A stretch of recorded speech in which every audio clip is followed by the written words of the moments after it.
Guys, I just moved to Hyderabad and was out with my friends when my social battery just died. So I took a break and ended up at the crossroads. Let's explore my first bookstore visit in this new city. Let's dive in. So I wandered into the non-fiction section, but honestly, ये मेरी vibe बिल्कुल नहीं है. Okay, so the non-fiction section had its usual suspects. Business books, self-help guides, and a whole self-help biographies.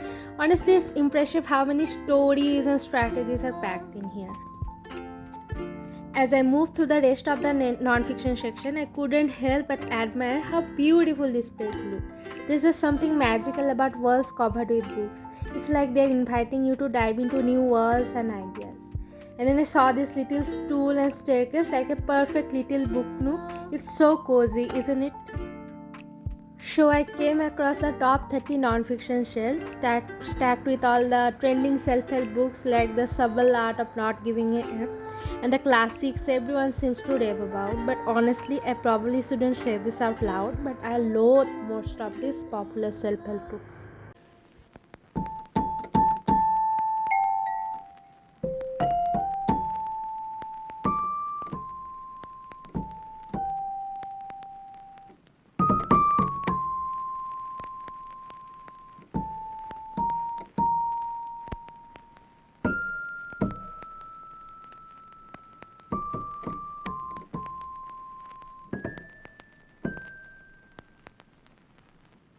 So I stopped by the bestseller rack, and for the first time in my life, I hadn't heard of 90% of these books.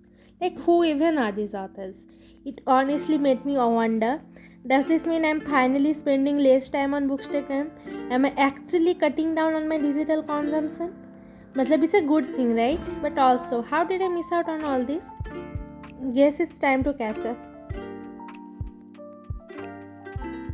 While browsing, I stumbled upon Show Your Work by Austin Kleon. As I flipped through, a quote caught my eye. You don't have to be a genius. And honestly, it hit me. How true is that? You don't need to hide behind the fear of not being great enough. Just start, share your work, and let it just evolve. It's just a simple yet inspiring reminder.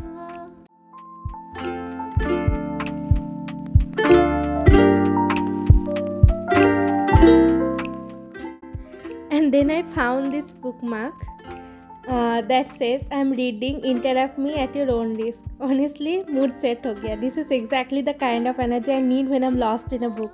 Don't you agree? I spent some time browsing through the bookmark section, and oh my god, they were stunning. From Van Gogh paintings to cozy quotes and funny one-liners, each one felt like a little piece of art.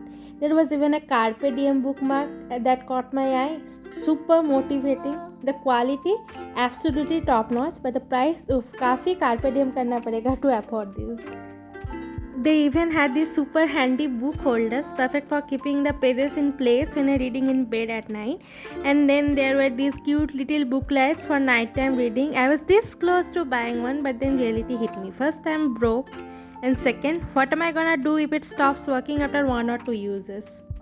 The top 30 fiction shelf was a mix of everything, starting with The Orbital, the 2024 Booker Prize winner, to Murakami's classics, and of course, the book talk made me famous overhyped ones like The Love Hypothesis, and then there's Coho. I mean, we're doomed as a generation when books like Verity are among the top fiction picks.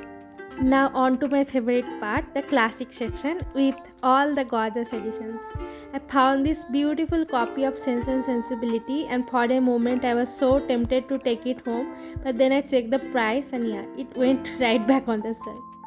I'm a classic lover through and through, and even though I'll admit, sometimes it's really hard and tough to get into some of these. English isn't my first language after all, but there's something about these timeless stories that always pulls me back. Emma is probably my most favorite Jane Austen book. And then there's this mammoth of a book, Crime and Punishment. Should I finally get this one for me? Not gonna lie, it is very intimidating. I Got Lost on Me by Veronica Raimo, a Booker longlisted book, and this Oscar Wilde bookmark to live is the rarest thing in the world. That's my mantra for 2025.